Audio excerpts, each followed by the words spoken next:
नमस्कार दोस्तों, आपका स्वागत है। आज जो हम कहानी देखने वाले हैं वो एक सच्ची कहानी है। ये जिस इंसान की कहानी है उसका नाम है बार्ट। बार्ट हमसे ये कहते हैं कि उनके जीवन में जब वो ज़्यादा उनकी उम्र नहीं थी, तकरीबन 16-17 थी, लेकिन इनको एक अलग ही बीमारी थी। वो कह रहे थे कि उनके पूरे शरीर में एकदम दर्द हो जाता था और पूरा शरीर एक मतलब लकड़ी के जैसा ये हो जाता था। और उसके बाद वो ये कह रहे थे कि मुझे बहुत दर्द होता था और बहुत वक्त के बाद थोड़ा सा रिलीफ मिलता था। लेकिन एक दिन ऐसे ही उनका चलते रहा। वो ये कह रहे थे कि वो दर्द इतना बहुत ज़्यादा होता था कि मुझे मतलब ऐसा लगता था कि मेरी जान ही चली जाए तो अच्छा है, क्योंकि मैं बहुत परेशान हुआ था इस दर्द से। बाद में बार्ट हमसे ये कहते हैं कि एक दिन वो ऐसे ही मतलब दोपहर का समय था और फिर से उनको वैसा ही दर्द चालू हुआ और पूरा शरीर उनका एकदम दर्द होने लगा। और वो ये कह रहे थे कि मुझे एकदम मतलब वो दर्द सहन ही नहीं हो रहा था और उसके बाद वो अपने मतलब बेहोश ही हो गए। और इसके बाद बार्ट ये कहते हैं कि उन्होंने एक बहुत ही बड़ी सुरंग में जैसे वो अंदर ही अंदर जा रहे हैं वैसा महसूस किया। उस सुरंग में जाते वक्त वो ये कहते हैं कि जैसे मैं शून्य में था। मतलब कैसे कि उनके सामने बहुत ही बड़ा, वो कह रहे थे कि मुझे प्रकाश और बहुत ही अच्छे से शांति दिख रही थी। एक ऐसा माहौल था जहाँ पर मैं सचमुच बहुत ही समाधान में था। लेकिन वो ये कह रहे थे कि मैं इसका संकलन या फिर मैं ठीक से इन सारी चीज़ों को समझ नहीं पा रहा था और ठीक से समझना भी नहीं चाह रहा था। मतलब वो ये कह रहे थे कि बस मुझे एक शांति का अनुभव करना था, जैसे कि मैं सिर्फ खड़ा हुआ और दुनिया अपने आप सब कुछ हिल रही है, मुझे किसी भी बात को मतलब लेकर रिएक्शन ही नहीं देना है। कुछ ऐसा उनके साथ हुआ था।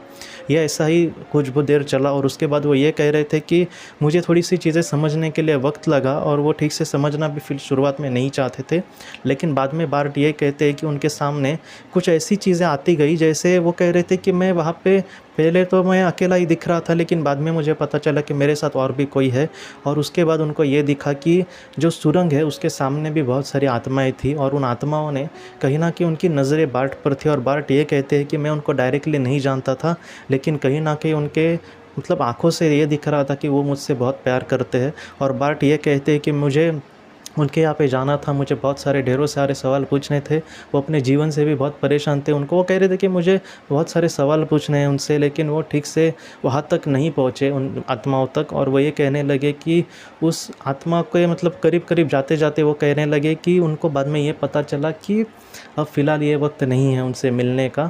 जब वक्त आ जाएगा तब उनसे तुम मिल भी सकते हो और अपने दिल के सारे सवाल पूछ सकते हो, लेकिन फ़िलहाल तुम्हें फिर से पीछे जाना होगा। बार्ट ये कहते हैं कि मैं बहुत ही नाखुश था जाने के लिए, मुझे अच्छा नहीं लग रहा था, लेकिन मैं आगे नहीं बढ़ पाया। और बाद में वो सुरंग भी धीरे धीरे कम होती गई और बाद में जब बार्ट ने आंखें खोली तो वो अपने घर में फिर से आ गए थे। बार्ट ये कहते हैं कि बाद में ये अनुभव जब उन्होंने अपने दोस्तों का वगैरह कहा, तब उन्होंने कहा कि शायद ये तुम्हारा वहम होगा या फिर एक सपना भी हो सकता है। लेकिन बार्ट ये कहते हैं कि मैंने उसको इतना ज़िंदा दिली से मतलब उन सारी चीज़ों को ये देखा है या फिर ज़िंदा दिली से मैं उस चीज़ों से गुज़रा हूँ कि मैं कह नहीं सकता कि वो एक सपना नहीं था, वो एक सच ही था। और बाद में बार्ट आज भी कहते हैं कि एनडी के जैसे एक्सपीरियंस वो लोगों से सुनते हैं तो आज भी वो यही कहते हैं कि हाँ, कि ये सच ही अनुभव था। अगर बीमारी की उनकी बात करें तो बार्ट ये कहते हैं कि तकरीबन 2-3 साल उनको लगे एकदम ठीक होने में, लेकिन आज फ़िलहाल वो ऐसी बीमारी से मतलब वो बहुत ही दूर अच्छे से मतलब आज ज़िंदगी अपनी जी रहे हैं। अभी वो बीमारी नहीं है, लेकिन उस अनुभव के बाद भी वो तुरंत चली गई ऐसा नहीं था। वो 2-3 साल लगे उनको बाद में भी पूरा ठीक होने में, और लेकिन आज वो बहुत ही अच्छे से अपनी ज़िंदगी जी रहे हैं। तो आज की ये जो कहानी है बार्ट की, मुझे लगता है कि 2 बातें ये सिखाती है। जैसे इस दुनिया के भी परे एक दुनिया है और जहाँ पर बहुत ही अच्छे से शांति मतलब है। जैसे पृथ्वी पर हम बहुत परेशान होते हैं, शांति नाम की कभी कभी चीज़ ही नहीं मिलती।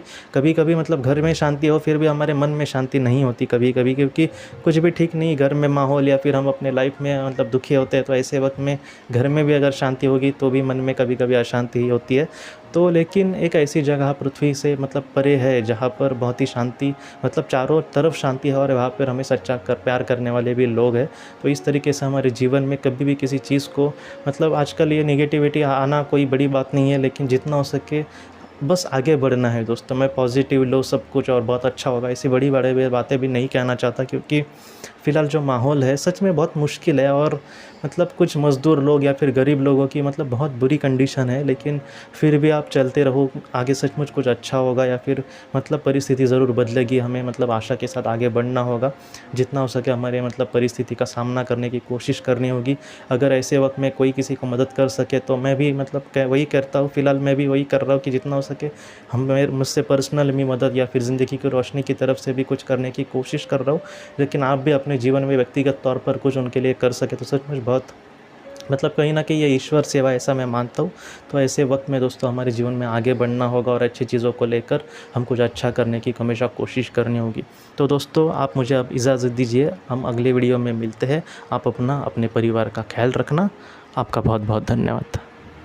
ज़िंदगी की रोशनी ये एक कंसल्टेंसी है जो ऐसे लोगों को मदद करने की कोशिश करती है जिन्होंने किसी अपने को खोया है या फिर जो लोग अपने जीवन में बहुत ही ज़्यादा दुखी है। जो लोग इस संस्था के साथ जुड़ते हैं उनको इस विषय की किताबें और जानकारी भेजी जाएगी। इसके साथ साथ जो लोग पास्ट लाइफ रिग्रेशन थेरेपिस्ट के पास नहीं जा सकते, अगर वो घर पे अभ्यास कर सके, इस वजह से उनको पास्ट लाइफ रिग्रेशन की ऑडियोज़ भी भेजी जाएगी। और इसके साथ साथ ध्यान में एकाग्रता बढ़ाने के लिए कुल मिलाकर 5 ऑडियोज़ भी उनको भेजी जाएंगी।